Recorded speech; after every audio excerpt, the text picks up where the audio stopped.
Hi, my name is Kristen and this is Kristen Craves Books.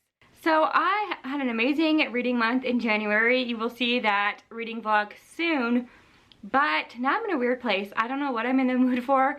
So I decided for February I'm just gonna make a TBR pile and pick and choose, and hopefully these are the books that I will focus on. I in no way think I will get to all of these, but I don't know what I'm gonna feel in February.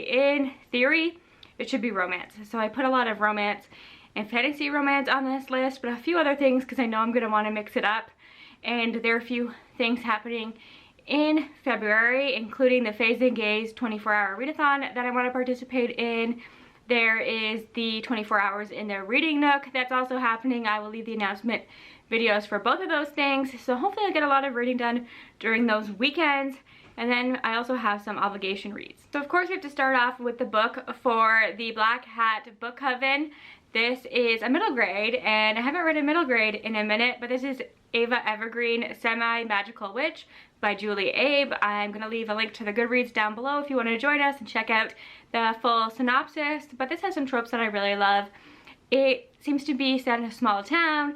We're following a younger witch who has to come into her powers by the age of 13 or she will lose her magic, but she doesn't have a lot of magic to begin with, and I love following a witch who makes a lot of mistakes with her magic. There's a few books I can think of on the top of my head that have that trope where they're trying to summon something or perform different spells and it just goes awry. I always think that is fun and it leads to a lot of shenanigans. This being a middle grade, I think it'll be a quick read, it'll be sweet, and we are having a live show. I will pop up the dates for that. So we're having reading sprints on Becky's channel at some point in February where you can read this book with us or whatever you want to read. And then we're doing a live show discussion on Laura's channel, a book circus, where we will unpack this book. And we just did our January live show the other day and we had so much fun, so I'll leave a link to that as well if you've read A Witch in the Czar or you're curious about it. We had an interesting discussion. So I'll leave all the links you need down below for everything revolving around a Black Hat Book Coven, such a fun book club. Every month we read a witchy book, so that is this month's book. And then I am reading the Thursday Murder Club series by Richard Osman with some friends on Discord. We read the Thursday Murder Club in January. That was a reread for me, but this month we are reading The Man Who Died Twice, and this will be my first time reading that book and getting through this series. And I've heard that this one is even better. The series just gets better as you go on. And I just love these characters. They're so great. So it's just about these group of older characters who are living in a retirement village, and they get together every Thursday to talk about true crime. And then I'm assuming every book a different murder case or some kind of case happens, and we see this group try and solve it. And their relationships are just so fun. They are all hilarious and so distinct from one another. And I just really enjoyed that first book even more upon rereading it. So I can't wait to be back with these characters to see how the series even improves, and then to cry my eyes out in that last book because I've seen all your vlogs. I know it's a heartbreaker and I have to prepare myself. And then the final obligation read is a reread for me of one of my favorite books of last year, and that is Radiance by Grace Draven. A few booktubers are actually hosting a read-along of this entire series. I first saw that on Instagram, so I'll leave that linked down below if you want to join. But they're just doing a read-along of the entire series. I've been looking for an excuse to continue, and I will take any chance I have to reread that first book. I've talked about that book so much, I don't think I need to go into it, but it's a fantasy romance, one of my favorites ever. And I just think Grace Draven has the potential to become one of my favorite authors, so I'm excited to continue on with that series with everyone and have people to talk about it with. And then I almost forgot to put these two novellas on my TBR. They popped into my head right before I came here to film this, but it's the last two books in the Holiday with the Wong series by Jackie Lau. I read the first two books in November because each of the novellas in this series follows a different sibling, and they're all centered around a different holiday. So the first two, one was Thanksgiving and the other one was Christmas. And now we're getting into the third book, which is a fake date for Chinese New Year, and the last book is a big surprise for Valentine's Day, and both of those holidays take place in February this year. And I'm here for it. I love fake dating, so I think I will like that one quite a bit. The last one, I know that Heather from Heya Booktubes, who introduced me to the series in the first place, didn't love that one as much because The smutty scenes involved food, donuts in particular, but this series is just so over the top Canadian, especially if you're from Ontario, and I just know that those donuts are from Tim Hortons, and I can't wait to read that scene. I think that's hilarious. So I'll probably read those in one day because that's what I did with the first two. They're such easy listens for me. I got them on Everend, and it's fun. I love that series. It introduced me to a new author to check out, and I'm excited to finally be in February where I can read those because I've been waiting, even though I almost forgot to put them on my TBR. I also meant to mention the 3 books that I'm in the middle of because as I'm filming, it is the 29th of January. I'm not sure I'm gonna finish any of these by the end of the month. I've just been slumping a bit as we come to the final days. That always happens to me. I'm in the middle of How You Get the Girl by Anita Kelly. That is a romance that I adore. You know I love Anita Kelly. Hopefully I can fly through that. That's an arc. It comes out in February.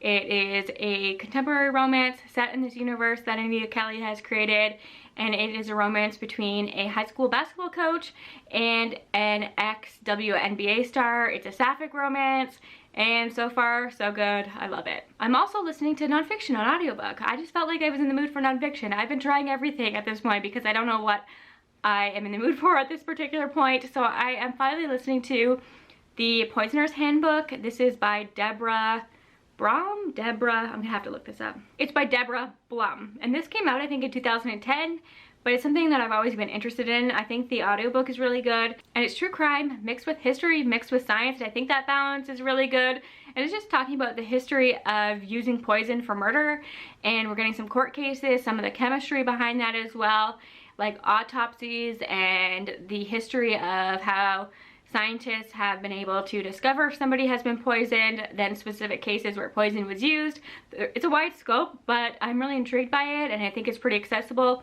So that is probably one I will read slowly, but hopefully finish at some point in February. And lastly, for the books I'm in the middle of, I honestly just started this. This is Where the Dark Stands Still by A.B. Poranek, and this is an arc that I have. This comes out I think on February 27th. So I have some time for this one. It seems to be a fantasy romance, maybe with a few horror elements. It is written in the third person. For some reason, I was expecting first person, but I like the way that it is being done. I think that it feels very fairy tale already, very folklore. So I think I'm gonna really enjoy this one. I've talked about this book a ton. So hopefully by the end of February, I'll have a full review of this one for you. I know that there is a fantasy romance readathon happening in February. I would love to get to some fantasy romances this month because they're just my bread and butter. They are so much fun. There are 3 in particular that I have my eye on. The first one is The Bridge Kingdom by Danielle L. Jensen because she has a new book that I pre-ordered that comes out at the end of the month, so I want to see if I get along with her writing. And so many people have recommended The Bridge Kingdom to me. I know it's so many people's favorites. A lot of people, this was their gateway book into fantasy romance, and I just have a good feeling. It says 1 kingdom to save, 1 kingdom to destroy. It is on the shorter side. I just watched Elle from Elliot Brooks talk about this series, and she had the hardcovers, and when you take the dust jackets off, they all make a map when you put them together, which I think is beautiful. But I have this paperback, and I do think that this is really pretty, and I'm hoping that I love this. So yeah, I don't want to let anybody down because I know that this is so many people's favorites. And then I figured maybe this is the perfect time to finally read A Marvelous Light by Freya Marski. And I don't know that this is the first book in a series, so if I love this, maybe I'll marathon or read the second one. I doubt it though. I'm just in this mood to mix it up. I don't know why. I don't think I will be marathoning a series in February, but you never know. And I've heard good things about this one. I've heard good things about the second one in particular as well.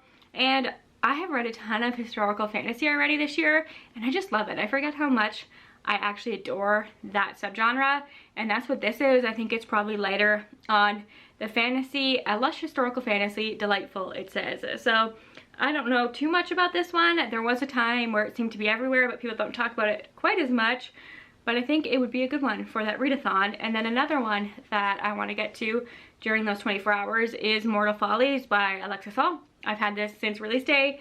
I adore Alexis Hall, but everything I've read by him is contemporary romance. I think that this is his first time writing a fantasy romance, and I know that it's getting mixed reviews, but I still have a really good feeling about it. A young noblewoman must pair with an alleged witch to ward off a curse in this adorable sapphic romance. So I've been told that sapphic romance is a witch, Alexis Hall. It has potential for me. And then just a couple contemporary romances that I desperately want to read. One comes out in February. I hope to read it on release day. That is A Love Song for Ricky Wilde by Tia Williams. I've talked about this in a million videos at this point, but I adored 7 Days in June, so I'm excited for something new from her that has been getting really great reviews, and I think that there might be an interesting twist to this one given what I have read in some reviews, but I don't want to spoil it, so really intrigued by that. And then I finally need to read Before I Let Go by Kennedy Ryan, because I do have an e-arc of the second book because it was available as a read now on NetGalley and I grabbed it, and I already knew that I loved Kennedy Ryan at that point, so it's a pretty safe bet. And this one seems to be a lot of people's favorites, even though Real is my personal favorite at this very moment, but we will see. And maybe I will also continue on with the Hoop series. I read Long Shot. I had the audiobook for the second one available. That just depends on how devastated I want to be. If I want to read more than one Kennedy Ryan in 1 month, we will see what I can handle. This might be pushing it because this is a bigger book, but I really want to finish this series, the Burning Blade and Silver Eye series. This is Emperor of Ruin by Django Wexler. It's the third and final book. I read the first 2 books, Ashes of the Sun and The Blood of the Chosen. I read those back to back, loved them so much. Put this one off because 1, there wasn't an audiobook, and 2, I just wasn't ready for the story to end. But I've been thinking about it so much. I just got this copy using a gift card and it's just been on my mind. So really I just need to sit down and get through this one because I need to know how the story ends. I adore these characters so much and I need more fantasy sci-fi in my life. Again, another series I've talked about to death, so highly recommend. I read Tender Beasts by Lizelle Sansbury last month. That was an arc. Absolutely adored it, and I need to go back and read her last horror book. I think it was the first horror. She's written fantasy before that. This is Delicious Monsters. It is a YA horror. I think it's a haunted house story. It's set not too far away from me. I've had my eye on it for ages. Everybody who's read it loves it and tells me I'm gonna love it. And I think I need some horror to break up all this lovey-dovey stuff I got going on in February. So that would probably be a good one. And I do really love YA horror. I just have embraced that. Tender Beast made me realize that's really something that works for me. And then finally, I felt like I needed a vampire book. I felt like I needed something to read on my Kindle. And I saw April from Happily Ever April post this book on Instagram and it instantly caught my eye. This is called The Vampire's Bargain. It's by Jasmine Walt and it's available on KU. I have it downloaded already and ready to go. This is a vampire witch fantasy set in a dark world filled with celestial magic, deadly alliances, and forbidden romances. So many buzzwords there. And it only has 68 ratings on Goodreads because I think it just came out. It's under 400 pages. It's not a huge commitment. I find a lot of the fantasy romances that come across my page on Kindle are huge. So this is definitely on the smaller side. I think it's the beginning of a new series. It has a 4.37 rating so far.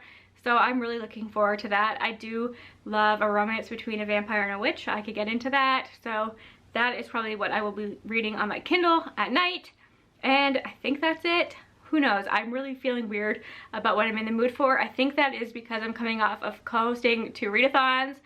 And now I don't know what to do with myself now that I have a little bit of freedom in choosing what I want to read. No guidance whatsoever. So we will see how that goes.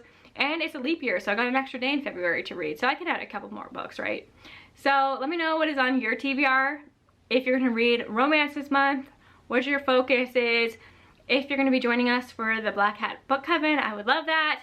If you have any buddy reads, I wanna know all the things about your reading. I love to hear what you all are reading as well. Thanks again for the support. Talk to y'all soon. Bye for now.